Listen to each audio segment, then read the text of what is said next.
Hey, Will, Yeah. fuck you. Thanks.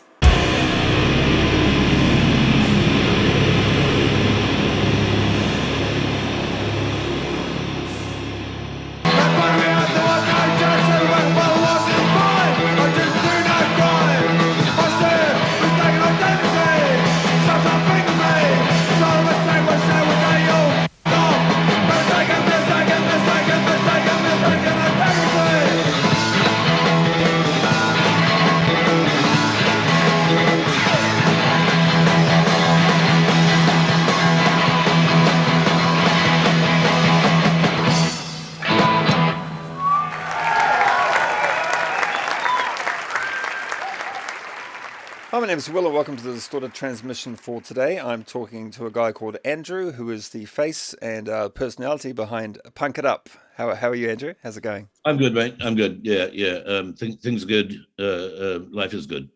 Perhaps we can do a brief history of sort of you, I guess. You were in a punk band in the late 70s with a bunch of other punk bands who sort of get together for this almost yearly sort of revival thing. I like to call it So, regular, right? Because it's not an annual thing necessarily. as regular as possible. Yeah. Yeah. So I was born on the North Shore of Auckland in Takapuna, and when I was very young, I had a lot of music lessons on the piano, and also music theory lessons and so on from my parents, who have my mother at least has a very major musical background, and my dad was into music and so on. And I think they wanted me to be the child prodigy of piano. But when I got to age 13, I realized that girls weren't really into guys who played piano, and so guitars were cooler.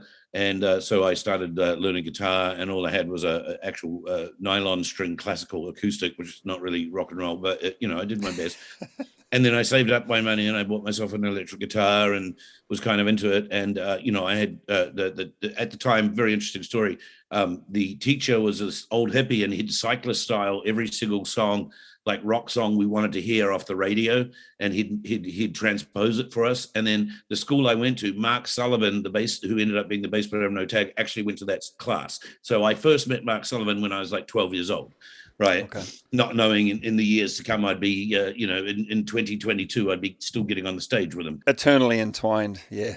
Yes, yeah. No, I think there's a lot of stuff in life that's like that, right? You mentioned the band you were in. That wasn't the first band you were in, though, was it? My cousin came back from England around about 77, 78, and he had three singles. One was The Jam in the City, another one was The Damned New Rose, and the other one was the Sex Pistols' Holidays in the Sun. And I put on Holidays in the Sun, and I was just like, this is amazing, right? That power chord is that's what I want to do. And, of course, I got guitar by then, and I had a little distortion box, and I had a little 10-watt amp that I loved turning up all the way. And that's how I discovered punk rock. I had some friends that I kind of played with at school, and I ended up doing the Regulators. When the Regulators kind of fell apart, that's when I ran into Mark Sullivan, believe it or not, at a Screaming Mimi's gig, and he had been in the Flicks, and they'd kind of fallen apart. And I'm like, what are you doing? Let's have a jam. So we went and we jammed for about 6 months, and it was just me and Mark. Terry, the guy that ran Progressive, used to call us Boak and the Boy, right? But Mark then met the Von Wettering brothers, Paul and Carl, Carl being a drummer, we needed a drummer, and Paul being a singer, we needed a singer, and invited them along, and that's how No Tag was formed. That would have been around 78, 79, I guess. Yeah, it would have been late 79. It was really about 1980 that we first started. I always like to say that we were incredibly lucky because of the AK-79 bands, they either went overseas or they'd broken up or whatever, and we just happened to be there right at the time where those bands kind of, like I say, jumped the pond over to Australia or had broken up. And here's this great big audience of people that wanted punk rock, and we were kind of like the only ones around that actually had something going at the time. Filled the void. Yeah, and we were like this kind of immediate second wave, if you see what I'm saying. And so we were very lucky from that perspective. One must say that we can't have been that crap, right? Because otherwise they wouldn't come and seen us, right? Right? Sure. Or they would come and see us one time and never again. But yeah, we did gain that kind of like that whole the punk tribe of Auckland at the time. You went to UK and you tried to sort of make it there. Mark's like, we're not going to be able to ever make it big in a small country like New Zealand. Why don't we go to London? And we all decided to, and we all saved up our money to buy the flight and like I say, go to London because someone had told us the streets were paved with gold, and of course they weren't, but it doesn't matter. We still got there. It was an interesting choice for like a small New Zealand punk band to move to London, which is, I guess, some people might argue was sort of the birthplace of punk, to sort of go up against all the punk bands that must have been around at that time. To us, Australia was not that much more of a wonderful destination than New Zealand was in regards to the fact that we were playing music that's in a particular genre right on the edge. It's not, it hasn't really got much middle of the road. And so we'd be better off in London. But also, yes, you are right. One of the greatest phrases I ever heard from someone was that in London on any night, there's 1,000 bands playing, but there's 10,000 rehearsing. Yeah. We were lucky on the way across that Carl and myself sang on a Dead Kennedys record and on Bedtime for Democracy. So that gave you some street cred, right? Kind of. We actually had some people coming along that thought we were like a US hardcore band. Right. Had no idea that we were more of a colonial pub rock. I bet they were surprised. Yeah. This isn't the Dead Kennedys. Too bad. They paid their money. I don't care, right?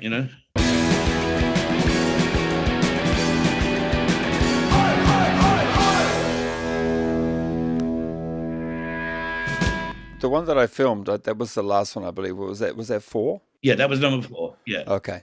The next one you're doing is at the Powerstation on Friday the 1st of July and Saturday the 2nd of July this year. Yep. You tried to come over last year and that kind of didn't happen. It was another lockdown. Yep. You had to fly back to LA, which is a bit unfortunate. No, Northern California, mate, not Southern California. San Francisco. I don't live in the United States. I live in San Francisco. Sorry, buddy. This interview is over. That's it. Right? No. Whatever line I just crossed, I do apologize. Yeah, it was like he called me an Australian, basically. But yeah, go on. So let's talk about Punk It Up 5, and you could maybe give people some of the information and details they need, the bands that are playing, etc. Friday, we've got this brand new band shop on the couch. We've got the good old Cootie Cuties, who I saw when I was back here in February after I escaped from MIQ, and they're pretty cool, right? We've got No Class, who a bunch of new Auckland guys who went to Melbourne and got really kind of big over there, but they haven't been here and played for a long time, right? In fact, I think they haven't played in Auckland for at least a decade or something. We got the Plague, which is the guys from Blam Blam Blam and Andrew Snoid from Pop Mechanics and so on, right? And their thing. We've got obviously Proud Scum. We've got that band No Tag we talked about earlier, right? And this is going to be and Who? Yeah, I wouldn't worry about them. No, and this is going to be our last ever gigs, folks. So if you ever want to see No Tag, this is your last chance. And then at the end of every night is Bank Robbers, which is my kind of covers band with Seamus from the Bombers, and we're using Chris Orange on bass from Tearaways and Features, and also the young guy who's been playing with the X Features on drums, right? So that's Bank Robbers, as I like to say, murdering really good songs. Murdering perfectly good songs. Yeah, and then on Saturday night, we've got Tigers, which is the first ever Maori punk band, right? From way back in the day, like back in that Swines day we're talking about. We've got Memory Foam, which is a nice brand new band, right? Because I like to have the new ones with the old ones, right? You know what I mean? Like I think I've called it like new and used bands, right? You know what I mean? Right? Because the old ones aren't necessarily old, they're just old in age, but they're still kicking out the rock and roll that they had, right? We got the Bludgers from Hamilton. We got Sit Down in Front, which is the new guys, and I really like them. And they actually did a gig for me that replaced one of the Punk It Ups of this iteration that should have happened. We've got the Johnnies. So if you're not coming to see the Johnnies, then you might as well just give up watching rock and roll. Those horrible people, No Tag, playing once again, just to really just remind you that twice. Yep, both nights. And then even those horrible Bank Robbers people will murder even more good songs at the end of the night on Saturday. And then, but we also have an after party where we go upstairs to the bar upstairs in the Powerstation. We get a couple of hours of DJs playing punk rock and have a few more beverages, so we're not getting kicked out on the street at midnight And like I say, there's information booths about some, important stuff, anti-fascist, this, rock the vote or whatever it is, right? The mental health thing for musicians or whatever it is. I don't know the full lineup. I kind of leave that for my excellent PR guru, Penny. She arranges those people, but we have those folks coming in, and we may have one or two people selling a few trinkets and bits and bobs, and we're going to have merchandise up the wazoo, because when you got that many bands, you've got that many t-shirts. Okay, cool. Take a breath. That was well done. There's a lot to bloody fit in. That's the thing, right? This was the thing I was concerned about when this interview came up, because I was like, well, how are we going to get sort of 40 years of stuff and then 5 punk it ups and make it all concise into a 10-minute video? It's not really going to fucking... No. I fully understand that. People don't really need to hear about me so much, because there are, as you said, there's other things already out there, right? What I was going to say is, I don't know a lot about the punk scene, to be honest. I mean, I was only about 8 years old back in 1979, and I was not a huge punk guy. But one thing I did notice when I went to film part 4 was the energy and the excellent atmosphere that was there, and the cool bands, and it was a pleasure and almost a privilege to be able to sort of step back in time to sort of experience like New Zealand, or at least some of what was happening in New Zealand when I was a kid, that I would have otherwise never have experienced. So I think for younger people who might want to, what was punk like in 1979 in Auckland? It's kind of like going to a museum in a way. It's like a musical museum. Thank you for calling me a museum piece, but yeah, right, yeah. The music, not necessarily the people, but yeah, I think it's worth going along, even if you weren't sort of like part of the scene back then. I think it's still a relevant thing that you can enjoy. There's a couple of things. I mean, you mentioned earlier before that AK-79 is such an iconic album, and part of that is that it was that good. And New Zealand music is really good in places. New Zealand also has an incredibly large amount of dross and a large amount of cookie cutter bullshit in every genre, right? Do you know what I mean? It's I'm sure you know that in the metal scene, right? Yeah. I'm probably in one of those bands. These bands, they don't mind getting back together to play for Punk It Up, because they know that me as a promoter, I'm a musician. I'm not going to rip them off. Right. They know that I'm not in this to make money. I'm in this to have a good time. The ticket price is really important to me, because I want to keep it as low as possible for people to come along that have a limited income. But at the same time, I want to also make sure the bands that everyone gets paid who does any work, except for me, who ends up, for the amount of time I put into it, I'm probably paying myself $1.50 an hour. But Powerstation's not cheap, but everyone's going to come and have beautiful sound and everything else like that. So that what you're talking about also is this kind of like, by the time we got to 4, I realized we had this thing, right? And people knew that they could come to Punk It Up, and they were going to see the mates they hadn't seen for ages, mates they saw at the last Punk It Up, or ones they hang out with anyway, right, and so on. There is that mixture of younger people, and that's why I try and get the younger bands along, right? There are going to be people that are going to come and see Memory Foam, who go and see Memory Foam all the time, or go and see Cootie Cooties all the time, or whatever, right? Bands that are current, right, who've never seen these older bands. And there's also going to be older people who know these older bands from back in the day, who've never seen these younger bands, right? Yeah. Proud Scum, the Johnnies, the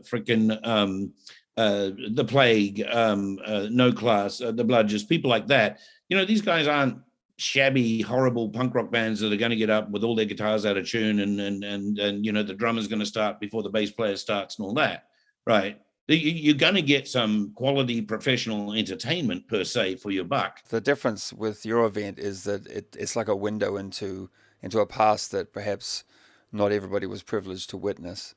And people like it. And that's what makes that really kind of cool vibe that you were talking about, I think. All right, Andrew, I better wrap it up. So thanks very much for chatting with me today at length. And I'll see you on the 1st of July. Cheers, mate. Good luck editing. Yeah. Yeah, thanks. Totally appreciate it, Will. And thanks for watching.